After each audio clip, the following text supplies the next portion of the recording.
আচ্ছা, ভাবুন তো একবার, একটা প্রাচীন ধর্মগ্রন্থ আর আধুনিক বিজ্ঞানের এক যুগান্তকারী আবিষ্কারের মধ্যে কি কোনো সংযোগ থাকতে পারে?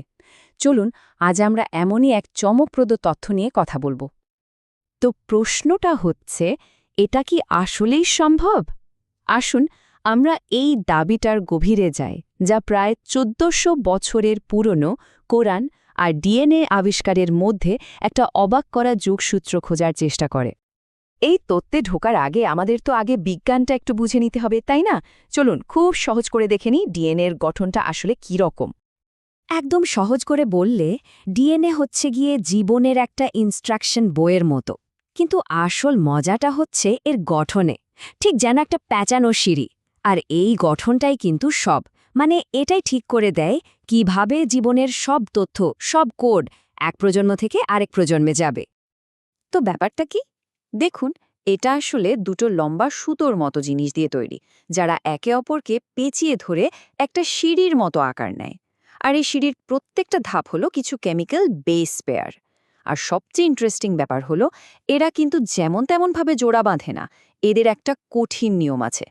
এই যে জোড়া বা পেয়ার ব্যাপারটা, এটা কিন্তু খুব ভালো করে মনে রাখতে হবে, কারণ আমাদের পুরো আলোচনাটা কিন্তু এই ধারণার উপরেই দাঁড়িয়ে আছে। আচ্ছা, ডিএনএর বেসিকটা তো বোঝা গেল। এবার চলুন আমরা মূল তত্ত্বে ফিরে যাই। জাকারিয়া কামালের যে তত্ত্বটা দিয়েছেন, তার একেবারে মূলে রয়েছে কুরআনের একটা বিশেষ আয়াত। এই আয়াতটাকেই ধরা হচ্ছে পুরো যুক্তির ভিত্তি। এখানে বলা হচ্ছে যে সৃষ্টির একটা মূল নিয়মই হল সবকিছুকে জোড়ায় জোড়ায় তৈরি করা হয়েছে। এই তত্ত্বটা বলছে এই আয়াতের যে মূল আরবি শব্দটা আজওয়াজ, যার মানে হল জোড়া, এটাই নাকি আধুনিক বায়োলজির সাথে এই আয়াতের আসল কানেকশনটা তৈরি করে।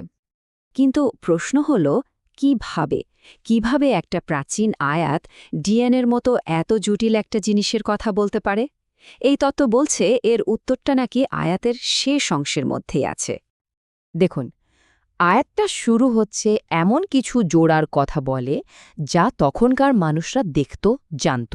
যেমন ধরুন, গাছপালার মধ্যে জোড়া অথবা নারী পুরুষের জোড়া।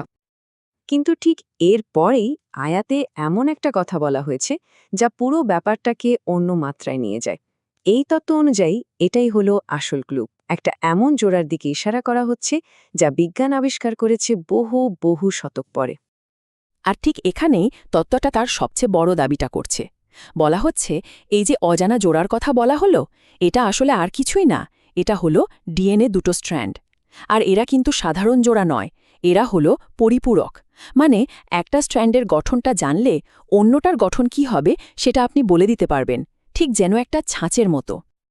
এই তত্ত্বের সমর্থকরা তাদের যুক্তিকে আরও মজবুত করার জন্য বলেন যে শুধু এই একটা আয়াতেই না, কোরআনের আরও অনেক জায়গায় এই জোড়ায়ে সৃষ্টির ধারণাটা ঘুরে ফিরে এসেছে, যেন এটা প্রকৃতির একটা ফান্ডামেন্টাল নিয়ম।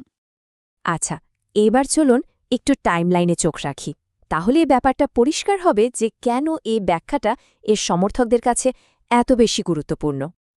ভাবুন একবার, একদিকে প্রায় ৬৩২ খ্রিস্টাব্দে কোরআনে অজানা জোড়ার কথা বলা হচ্ছে, আর অন্যদিকে তারও প্রায় ১৩০০ বছর পর সেই ১৯৫৩ সালে গিয়ে ওয়াটসন আর ক্রিক ডিএনএ ডাবল হেলিক্স স্ট্রাকচারটা আবিষ্কার করছেন।